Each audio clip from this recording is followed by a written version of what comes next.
9th के physics का ये चैप्टर नया चैप्टर प्रारंभ हो रहा है। चैप्टर का नाम है ग्रेविटेशन, गुरुत्वाकर्षण। इस चैप्टर को तुम लोग अच्छी तरह समझोगे, ये 11वीं में तुम लोग को भारी मदद करेगा। थोड़ा ही ज़्यादा इससे पढ़ना होगा।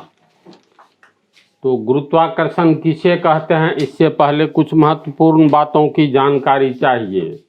सामान्य जीवन में जैसे मान लो समान ऊंचाई से ये पृथ्वी है, समान ऊंचाई से एक लोहा का ये पिंड है, केमिस्ट्री में पढ़ा है ना, Fe आयरन, और ये एक मान लो कागज का टुकड़ा है। तो दोनों को समान ऊंचाई से पृथ्वी पर गिराया जाए तो पहले कौन सा, ये कागज का टुकड़ा पृथ्वी पर पहले पहुंचेगा या लोहे का ये पिंड? दोनों एक साथ प्रैक्टिकल लाइफ में एक साथ नहीं पहुंचेगा, जबकि एक साथ पहुंचना चाहिए।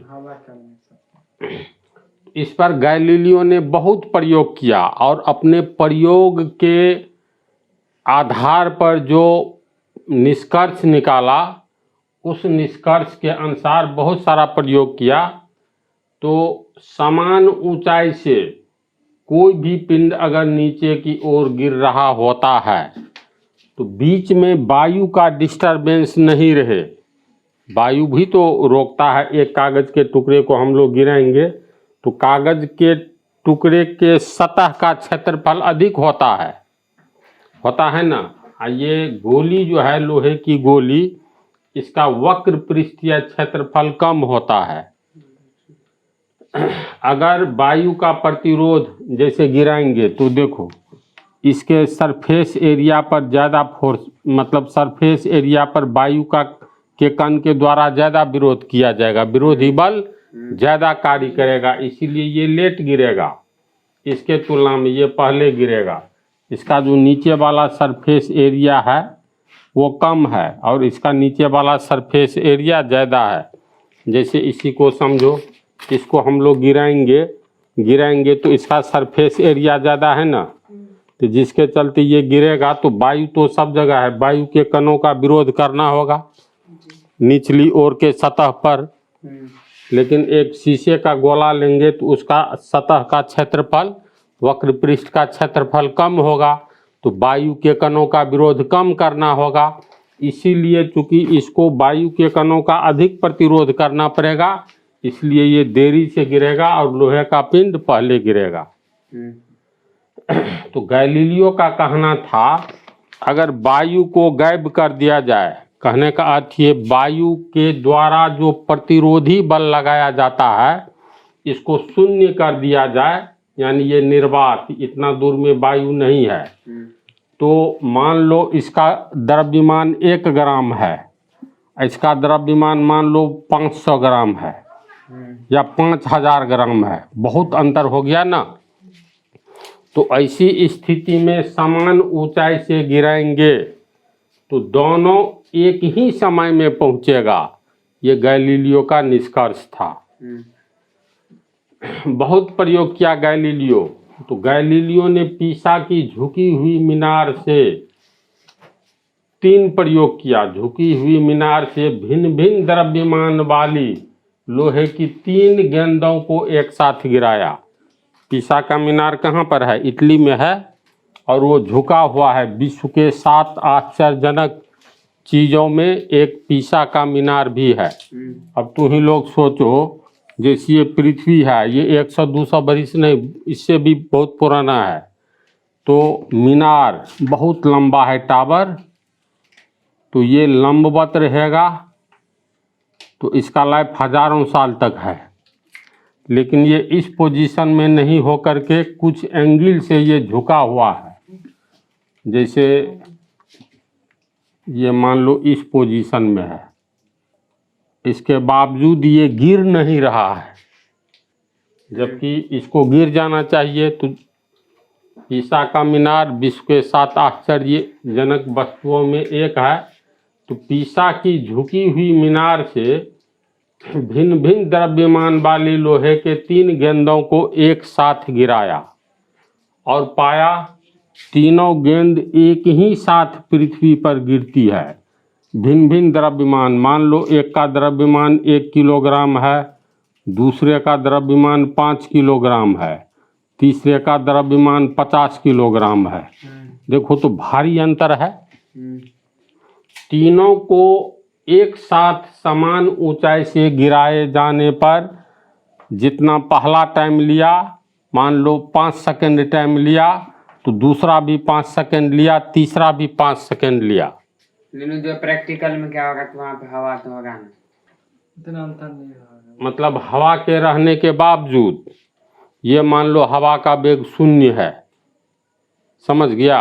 इसको हवा उतना नहीं विरोध करते हैं।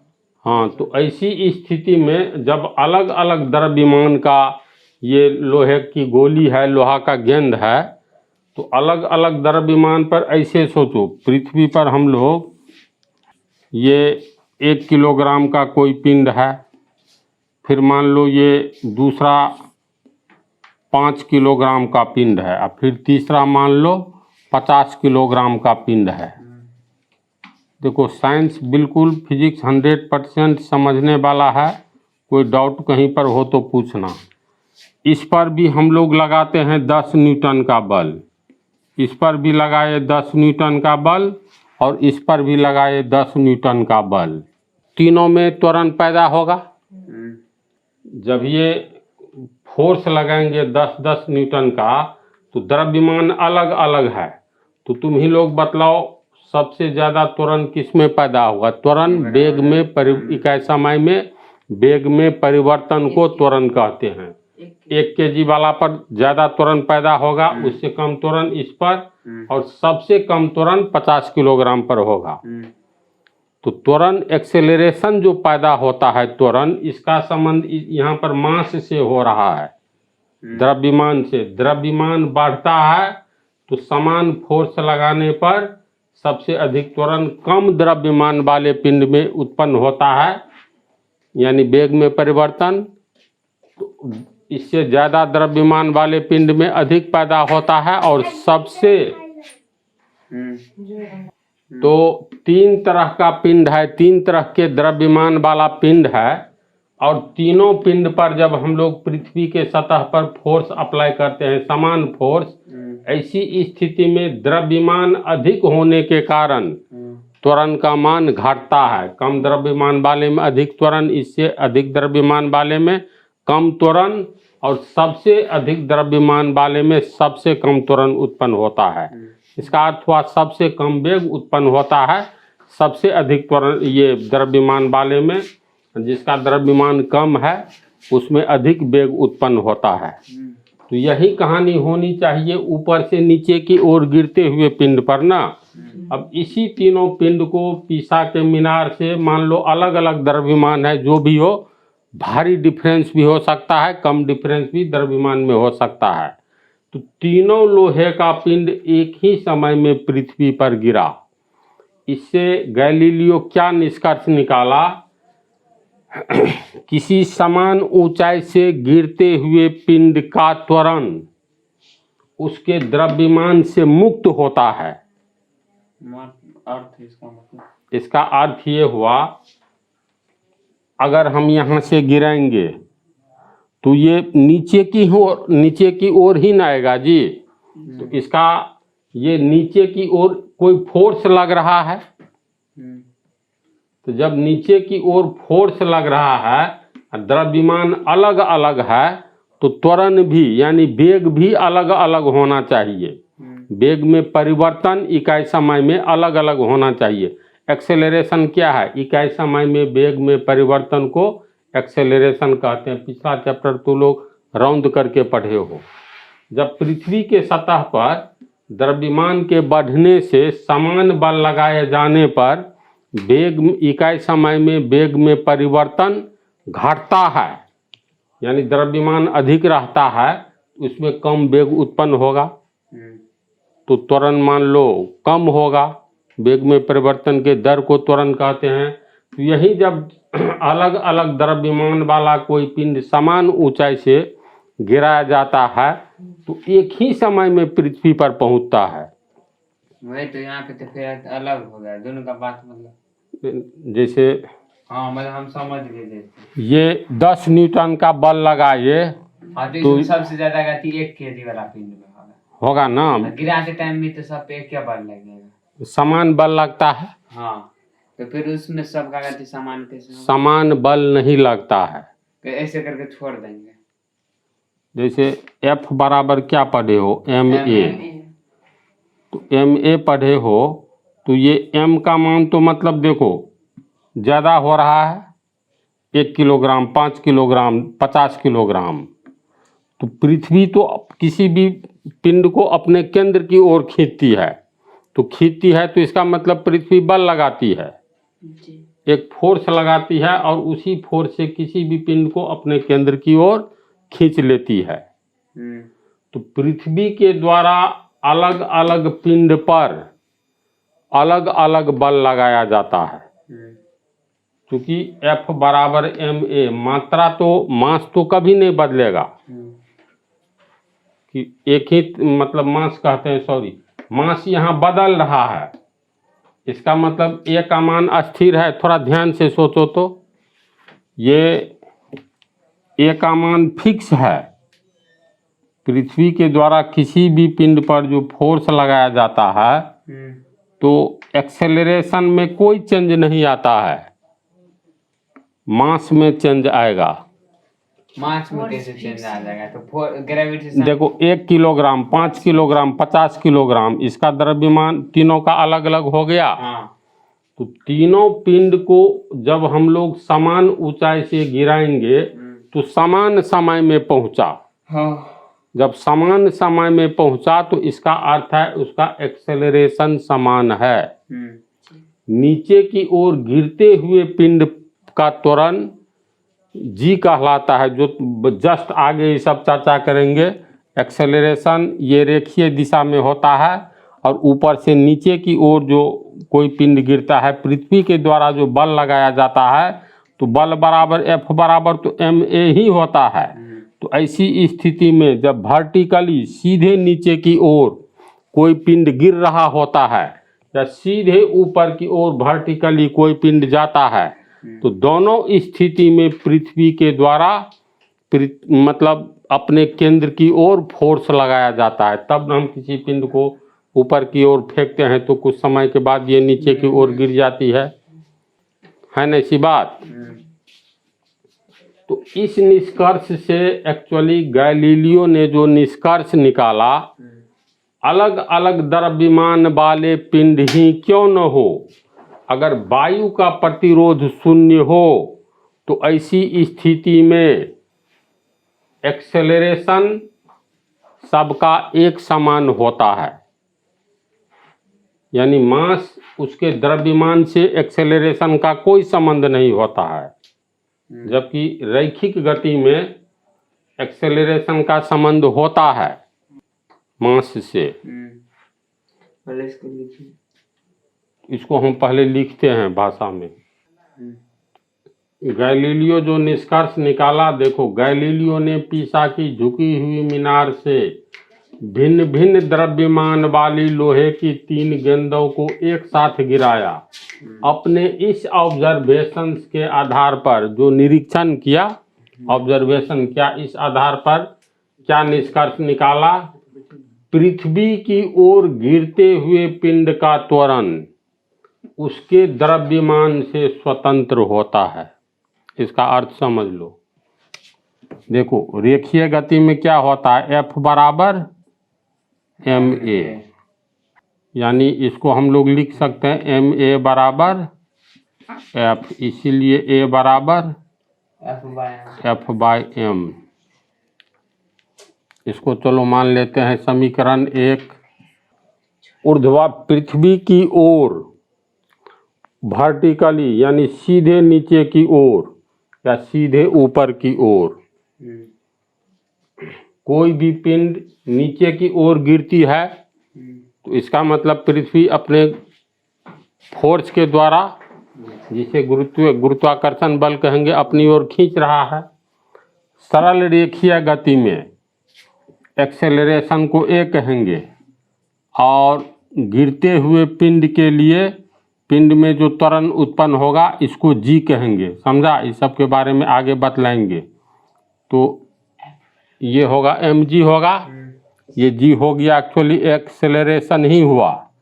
तो हम लोग लिख सकते हैं और mg बराबर f, इसीलिए g बराबर f/m। जी एक्सीलरेशन ही है ना? हाँ, जी एक्सेलरेशन है, मतलब सीधे नीचे की ओर गिरते हुए पिंड पर जो एक्सेलरेशन पिंड में पैदा होता है, या ऊपर की ओर सीधे ऊर्ध्वाधर फेंको। गिरते हुए पिंड का त्वरण उसके द्रव्यमान से स्वतंत्र होता है। हाँ, इसका अर्थ समझो। इसमें ए रैखिक गति में ए का मान किस पर निर्भर करता है?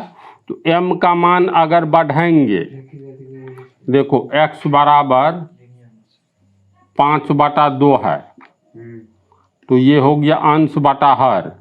यहाँ हर का मान बढ़ाएंगे, जैसे 5/3 करेंगे तो 2 से 3 हुआ। ऐसी स्थिति में ये बड़ा है कि ये बड़ा है? 5 रुपया का 2 टुकड़ा करो, 5 रुपया का 3 टुकड़ा करो। ये छोटा है, यानी नीचे वाला का मान बढ़ने से x का मान घटता है ना ऐसी बात? तो a बराबर f/m जो होता है, m का मान बढ़ाएंगे तो एक्सेलरेशन घटेगा। m का मान जितना बढ़ाते जाएंगे, यानी अंश बटा हर में इसका फिर 4 कर दो, फिर 5/5 कर दो, फिर 5/6 कर दो। देखो नीचे वाला हर का मान बढ़ रहा है तो x का मान घट रहा है। ये बात समझ में आ रही है? उसी तरह से अगर हम रैखिक गति में एक्सेलरेशन जो होता है, m का मान बढ़ाएंगे तो एक्सेलरेशन घटेगा, है ना ऐसी बात? हाँ।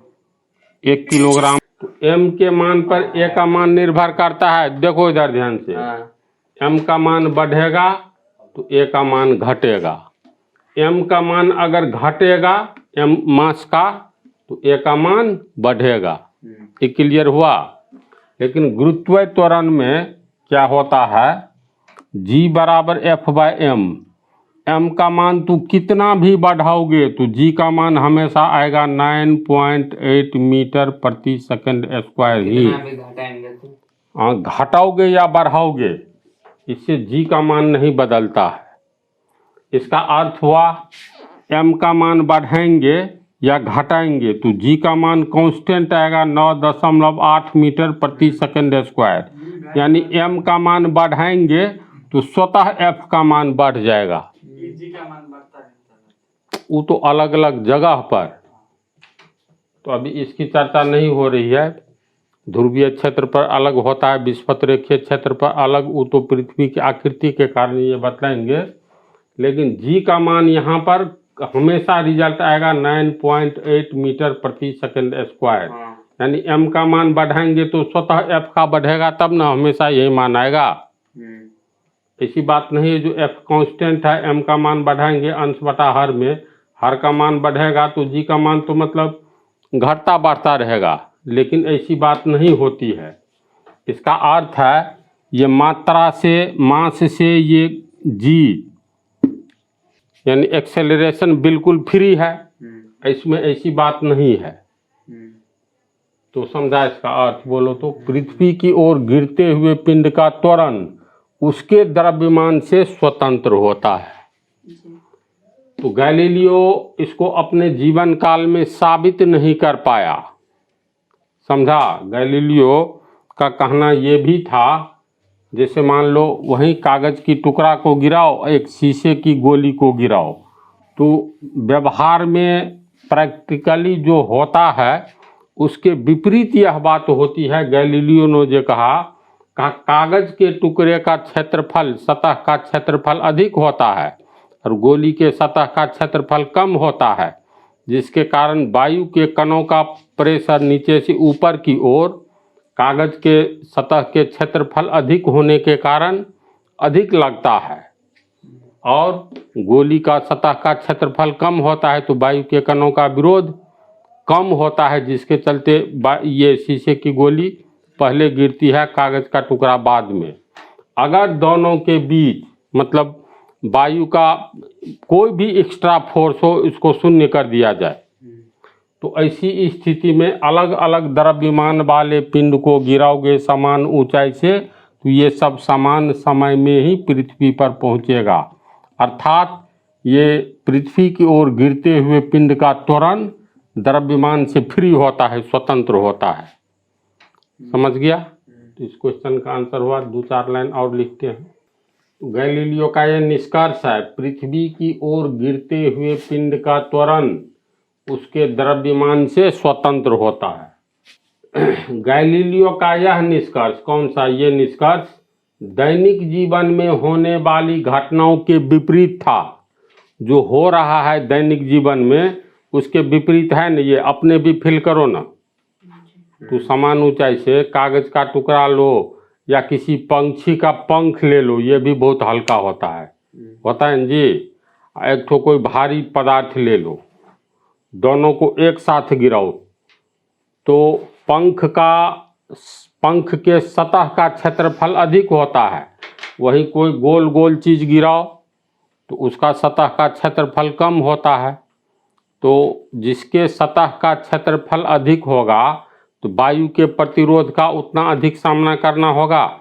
नीचे में गिर रहे वस्तु को वायु के कण है, तो वायु के कण पर बल लगाएगा, तो वायु का कण भी ऊपर की ओर बल लगाएगा न्यूटन के गति के तृतीय नियम के अनुसार। तो वायु के कण अधिक सतह का क्षेत्रफल वाले पर अधिक लगाएगा और कम सतह का क्षेत्रफल वाले पर कम लगाएगा। अब शीशे की एक छोटी सी गोली हो जाती है, मान लो 500 ग्राम, कागज के एक टुकड़ा का कितना औकात है? 2 ग्राम, 4 ग्राम, 5 ग्राम। तो द्रव्यमान में अंतर आया, तो वायु के प्रतिरोध के कारण ये सतह, कागज के सतह का क्षेत्रफल अधिक होता है। तो प्रैक्टिकली ये देखना, जो कागज का सतह, कागज लो या कोई पंख ले लो या किसी आम का पौधा हो, इसका एक पत्ता ले लो, उसके सतह का भी क्षेत्रफल अधिक होता है। तो दोनों आगे पीछे गिरता है। हल्की वस्तुएं पहले ये बाद में गिरता है, भारी वस्तुएं पहले गिरता है। सामान्य जीवन में ऐसा ही देखोगे। लेकिन गैलीलियो, देखो इस पंक्ति को ठीक से पढ़ो। गैलीलियो का यह निष्कर्ष, मतलब ये वाला निष्कर्ष, दैनिक जीवन में होने वाली घटनाओं के विपरीत था, उल्टा था। उसका कहना था जो समान समय में गिरेगा उसमें ये बात नहीं होता है। तो क्यों नहीं होता है? तो इसी का उदाहरण है, सामान्य दैनिक जीवन में होने वाली घटनाओं के विपरीत था। जैसे अब ये विपरीत है, इसका उदाहरण है ये, एक शीशे या लोहे की गोली एवं कागज के टुकड़े को समान ऊंचाई से एक ही समय गिराया जाए तो गोली पहले गिरती है, जो होता है, और कागज का टुकड़ा बाद में। गैलीलियो ने हल्की वस्तुओं को देर से गिरने का कारण यह बतलाया कि उनकी सतह का क्षेत्रफल अधिक होता है और इसलिए हवा का प्रतिरोध अधिक होता है। उसने कहा कि यदि हवा नहीं होती तो समान ऊंचाई से एक साथ गिराए जाने पर अलग अलग द्रव्यमान की दो वस्तुएं जमीन पर एक ही साथ पहुंचती। अर्थ समझा? यानी कि समझाया, मतलब आदमी को। हाँ, इसकी व्याख्या किया लेकिन साबित नहीं कर पाया। तो प्रैक्टिकल करता है, एक दूसरा साइंटिस्ट आता है तो वो हवा निकाल देता है, पंप लेता है, जैसे समझ गया वो आदमी। देखो एक प्रयोग देखो, वैक्यूम। रॉबर्ट बॉयल नाम था इसका, समझ गया? वो क्या प्रयोग किया गैलीलियो के बाद, जैसे एक ये ले लिया शीशे का ट्यूब, उसमें एक आविष्कार भी किया, वायु चूसक पंप। यानी इसमें वायु भरा हुआ है, वायु भरा हुआ है, अभी वायु भरा हुआ है, तो एक यहाँ से समान ऊंचाई हो गया, यहाँ से एक गोली गिराओ और यहाँ से एक कागज का टुकड़ा गिराओ, तो अभी वायु है भीतर में, तो ये पहले गिरा और ये बाद में गिरा। मान लो ये यहाँ है, तब तक ये यहाँ पहुँच गया, तो एक ही ऊंचाई से समान समय में 10:01 में दोनों को गिराए, यानी समान समय में एक ही साथ गिराए एक ही ऊंचाई से। तो पहले गिरा तुमको ये गोली, शीशे की गोली या लोहे की गोली, और ये टुकड़ा अब यहीं है, कुछ अधिक समय ले लिया यहाँ तक आने पर। अब ये दूसरा प्रयोग क्या किया, तो यही ट्यूब है, इसमें से इसको पैक कर दिया, ठीक है। ये एक वायु चूसक पंप लगा लिया, इसका सब वायु खींच लिया, तो वायु भीतर में नहीं रहा, समझा बात को। तो वायु भीतर में नहीं रहा, यहाँ पर रखा हुआ है, वायु निकाल लिया तो ये खाली हो गया वायु से।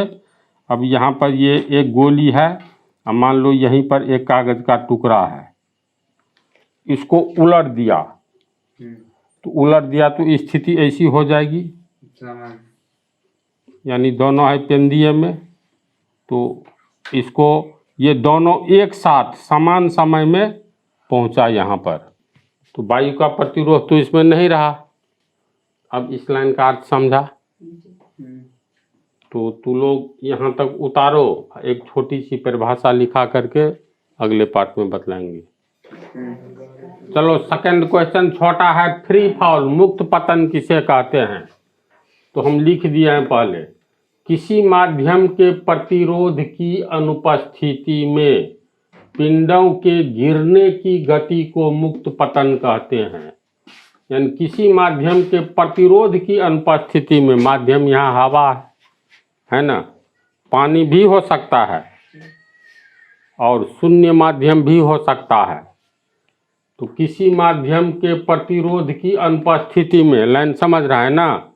नहीं, जैसे हवा है न जी, हवा जीरो माध्यम वाला, जैसे किसी माध्यम के प्रतिरोध कौन उत्पन्न करता है, कोई न कोई माध्यम।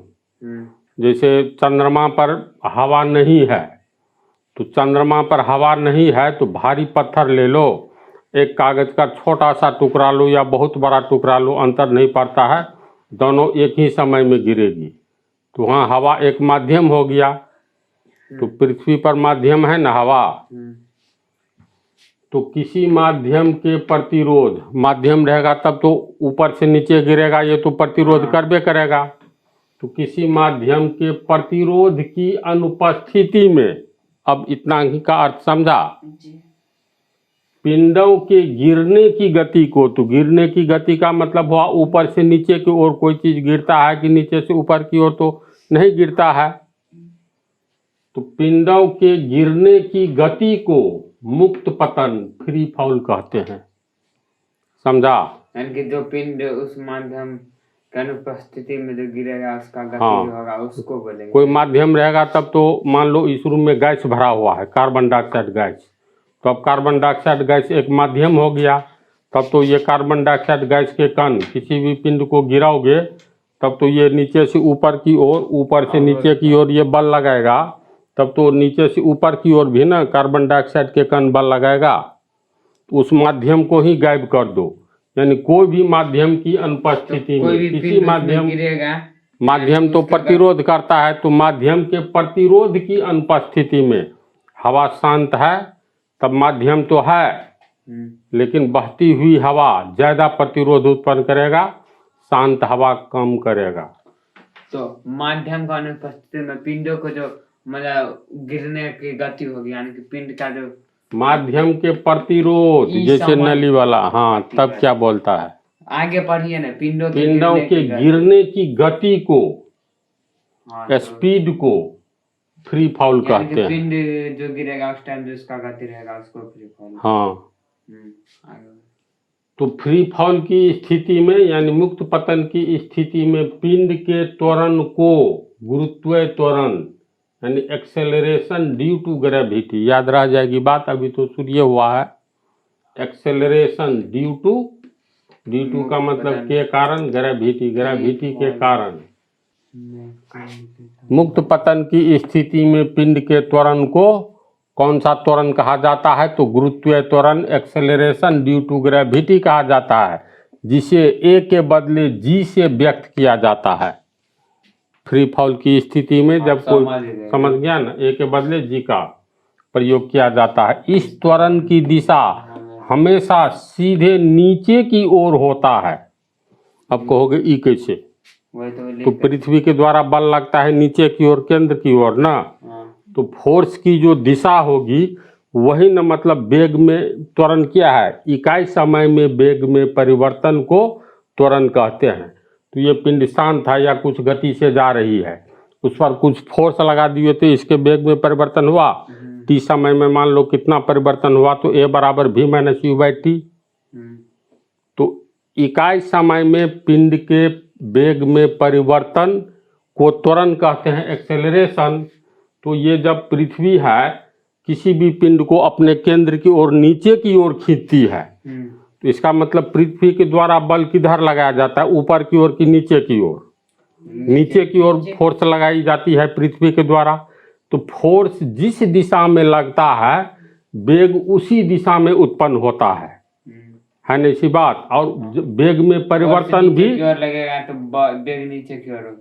हाँ होगा ना, नीचे की ओर कोई भी पिंड क्यों गिर जाती है, इसका मतलब नीचे की ओर ही पृथ्वी के द्वारा बल लगाई जाती है।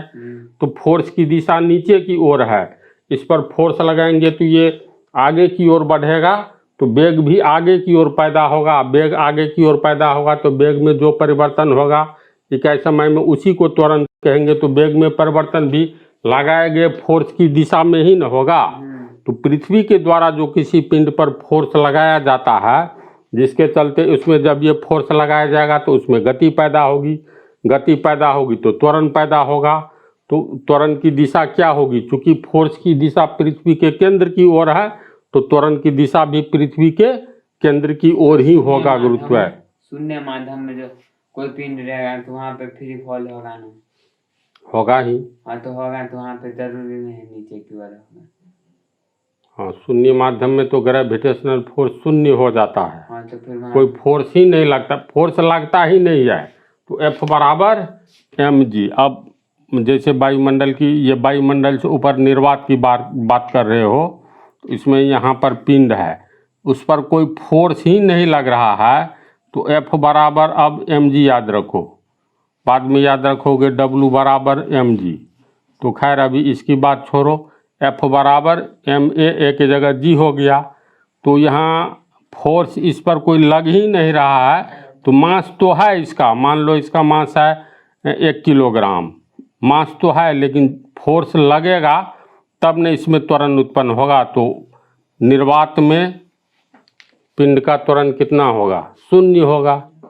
जैसे यहाँ पे मतलब हवा हटा देंगे तो किसी पिंड को फेंकेंगे वहां पर, मतलब तो कोई रेजिस्टेंस नहीं पैदा करेगा, रेजिस्टेंस वहां पे तो फ्री फॉल होगा ना, एकदम होगा। पृथ्वी पर तो वायु तो को जरूरी शून्य है। कर दोगे नहीं आगे की ओर तो फेंकेंगे फोर्स तो जरूरी नीचे की ओर लगेगा ही। हाँ तो जरूरी नहीं, तो फिर वो आगे की ओर भी जाएगा ना, तो त्वरण की फोर्स दिशा की आगे दिशा ओर क्या होगी, देखो नीचे की ओर शब्द का प्रयोग किया गया है, हाँ तो नीचे की ओर आगे है की ना। ओर भी हो सकता है ना। इस त्वरण की दिशा हमेशा सीधे नीचे की ओर होता है। क्यों होता है, इस पर तो मनुष्य नहीं बल लगाता है, जैसे इसको छोड़ दिए तो जहाँ छोड़े वही अटक जाना चाहिए ना, लेकिन नहीं अटकता है, ये नीचे की ओर गिरता है। इसका अर्थ है नीचे की ओर किसी न किसी पिंड के द्वारा बल लगाया जाता है और वह पिंड पृथ्वी है। और जब फ्री फॉल होगा तो हम ऐसे फेंकेंगे तो वहां पे तो वो आगे की ओर भी जाएगा ना, फिर मानकर जो फोर्स हम लगाएंगे उस फोर्स के द्वारा आगे की ओर जो ही छोड़ देंगे आगे की ओर बढ़ना शुरू होगा, लेकिन इस पल पल नीचे की ओर पृथ्वी अपनी ओर खींचेगी, इसीलिए अंततः हुआ पृथ्वी पर ही कुछ दूर जाकर के नीचे की ओर गिरेगा। अगर पृथ्वी का ये आकर्षण बल शून्य कर दो तब जिस दिशा में फेंकेंगे उसी दिशा में हमेशा के लिए जाती यानी रहेगी। कि